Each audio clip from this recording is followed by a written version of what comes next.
बच्चों, अपन पिछले वाली जो वीडियो थी उसके अंदर हम सुल्तान के बारे में पढ़ रहे थे कि सुल्तान जो है अरबी भाषा का शब्द है जिसका अर्थ होता है शासक। अब आपकी बुक में एक उदाहरण दे रखा है सुल्तान महमूद गजनी का।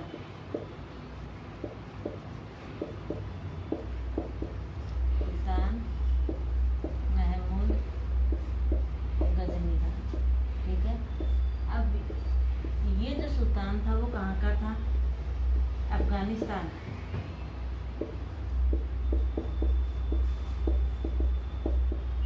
अफगानिस्तान के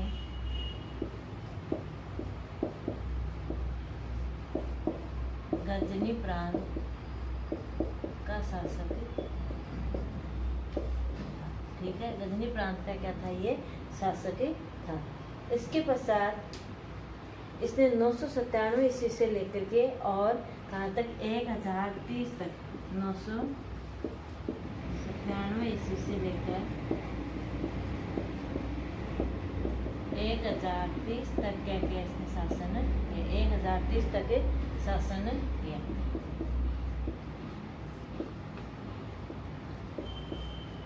इसने सुल्तान मोहम्मद गजनी ने। गजनी प्रांत का होने के कारण ये क्या था? गजनी आगे लगाता था, ठीक है। आज इसने कहाँ कहाँ किया? मध्य एशिया, एशिया महाद्वीप का जो मध्य भाग है वहाँ से लेकर के मध्य एशिया और उपमहाद्वीप। भारत क्या है? एक उपमहाद्वीप, ठीक है ना। तो उपमहाद्वीप,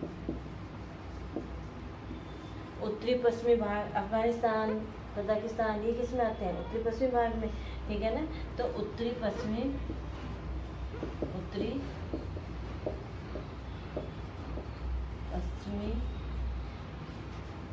हिस्से तक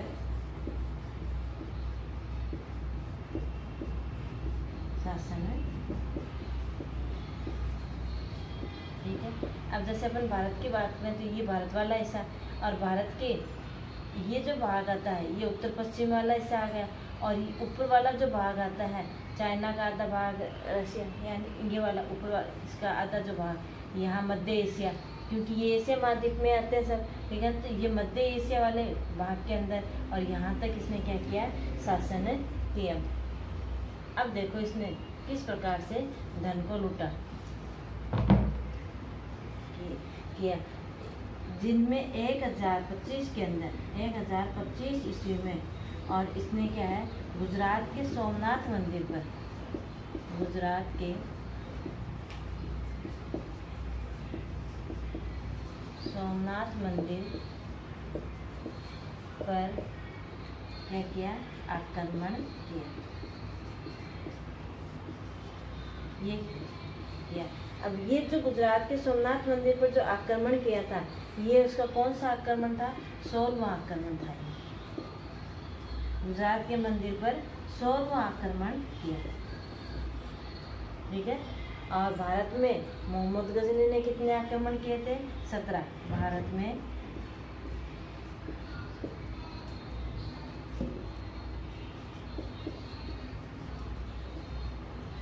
मोहम्मद गजनी ने 17 बार आक्रमण किए थे,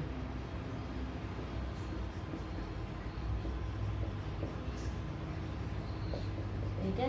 कितने आक्रमण किए थे? 17 बार आक्रमण किए थे। तो गजनी प्रांत का, अफगानिस्तान के गजनी प्रांत का ये शासक था 1997 ईस्वी से लेकर 1000 ईस्वी तक। और क्या किया था इसने? शासन किया था।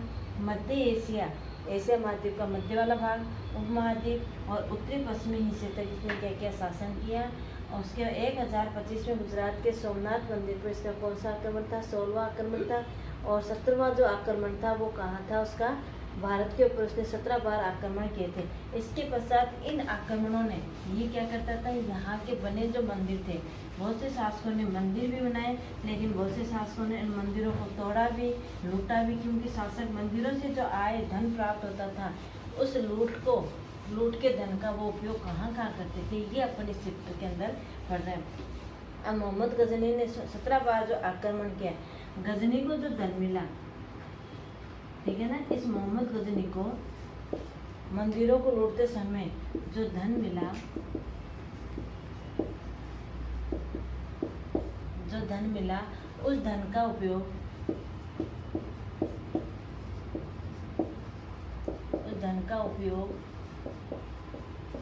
कहाँ किया? उस धन का उपयोग एक बहुत बड़ा हिस्सा, और वो कहाँ ले गया? उस धन का के उपयोग का एक बहुत, उस धन का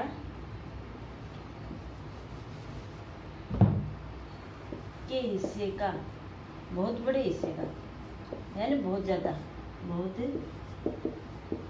बड़े हिस्से का उपयोग कहाँ किया उसने? एक वैभवशाली राजधानी, किसकी राजधानी? गजनी, है ना, का उपयोग गजनी प्रांत की वैभवशाली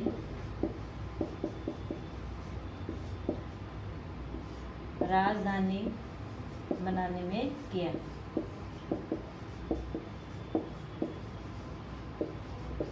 ठीक है ना, वैभवशाली राजधानी बनाने के अंदर इसका खर्च किया। अब देखो, युद्ध करने वाले शासकों में दूसरे और कौन थे? चाहवान वंश के। ठीक है ना, युद्ध करने वाले दूसरे जो शासक थे वो कौन से? चाहवान वंश। इस चाहवान वंश को क्या कहा गया था? चौहान वंश। क्या कहा गया था? ये आगे जाकर के क्या कहलाए थे? चौहान वंश। ठीक है ना, तो इन वंश के शासकों ने भी, चाहवान वंश के शासकों ने भी और क्या किया? युद्ध करके और धन को लूटा। उस धन का उपयोग उन्होंने, मतलब लूटने का मतलब जिस क्षेत्र के ऊपर युद्ध करते थे, जिस क्षेत्र के ऊपर उनका कब्जा हो जाता था, उनसे ही और वो वहाँ से धन ले लेते थे और अपने वाले क्षेत्र के अंदर उस धन का उपयोग कर लेते थे। तो चाहवान वंश के शासक जो थे उन्होंने भी युद्ध किया। वो किन से युद्ध किया? ठीक है, ये किन क्षेत्रों के अंदर वो अपने साम्राज्य का विस्तार किया। ये चाहवान वंश आगे जा कर के क्या कहलाए थे? चौहान कहलाए थे। ठीक है ना, ये कहाँ का? दिल्ली,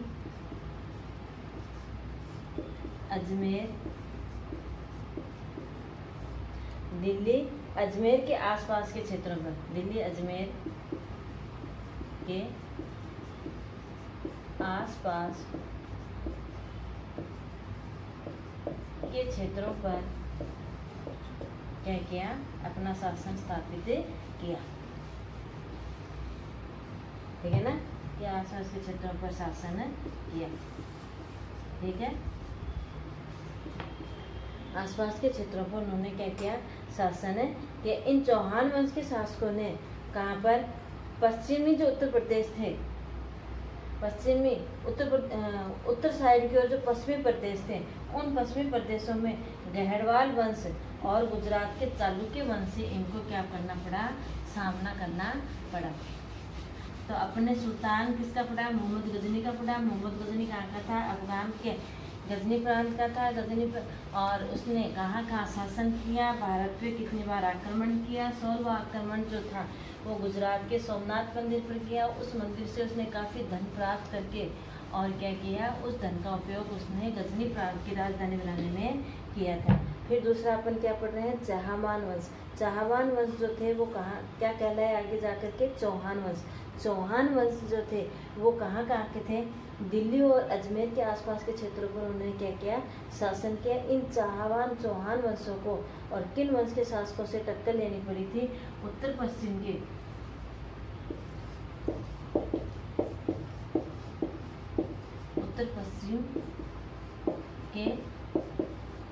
गहड़वाल वंश। ठीक है, और गहड़वालों से और गुजरात के चालुक्य वंश। ठीक है, गुजरात के चालुक्य वंश के शासकों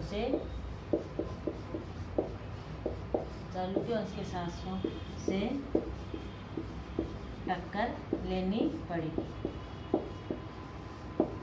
ठीक है, तो ये था इस प्रकार से युद्ध के लिए करने वाले जो शासक हैं उनमें कुछ आपकी बुक में क्या दे रखे हैं? उदाहरण दे रखे हैं। चाहवानों में सबसे प्रतापी शासक पृथ्वीराज चौहान था। ठीक है ना, यानी चौहान वंशों में चौहानों वंशों का सबसे जो प्रतापी शासक था वो कौन था? पृथ्वीराज चौहान। पृथ्वीराज चौहान ने कब से कब तक शासन किया? 1168 ईस्वी से लेकर से और 1192 ईस्वी तक शासन किया। ठीक है ना, कब तक शासन किया? 1168 ईस्वी से लेकर 1192 ईस्वी तक उसने क्या किया? शासन किया। पृथ्वीराज चौहान को उस समय, जिस समय चौहान वंश का शासक है भारत के अंदर, भारत में उस समय गौर वंश के शासकों की स्थापना, यानी गौर वंश के शासक यहाँ पे अपनी सत्ता कायम कर चुके थे। और उन गौर वंश के शासकों का पृथ्वीराज चौहान के साथ क्या हुआ था? युद्ध हुआ। और उन गौर वंश के शासकों में सबसे प्रतापी जो शासक था या पृथ्वीराज चौहान के समकक्ष जो शासक था वो कौन था? मोहम्मद गौरी। तो क्या मोहम्मद गौरी, पृथ्वीराज चौहान को क्या करना पड़ा? पृथ्वीराज चौहान को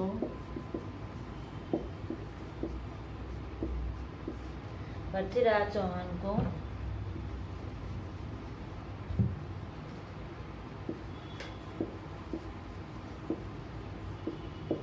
मोहम्मद गौरी से क्या लेनी पड़ी? टक्कर।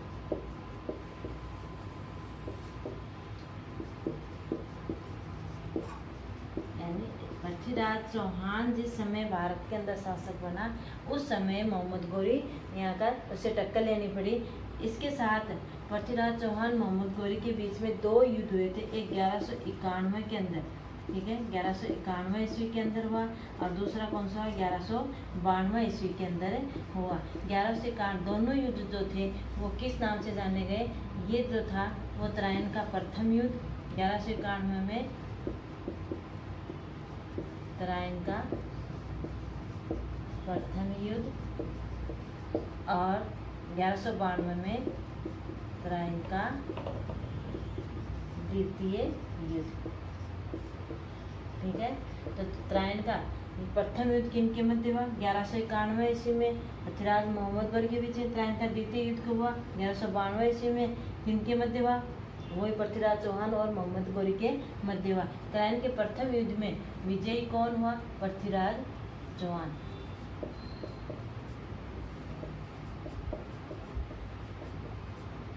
यानी विजयी कौन हुआ? पृथ्वीराज चौहान। और द्वितीय युद्ध के अंदर कौन हुआ? मोहम्मद गौरी।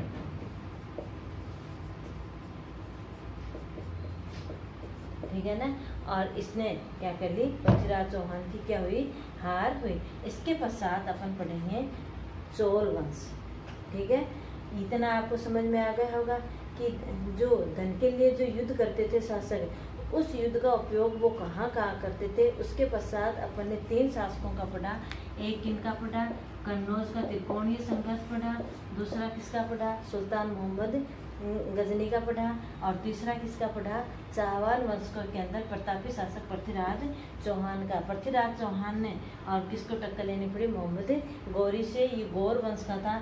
और इसके पश्चात इससे 2 युद्ध हुए, 1191 का 1192 का, जिसे त्रायन के प्रथम युद्ध, त्रायन का द्वितीय युद्ध के नाम से जाना जाता है। अगर आपको कहीं समझ में नहीं आया तो आप फिर कमेंट बॉक्स में लिख करके पूछ सकते हो। धन्यवाद।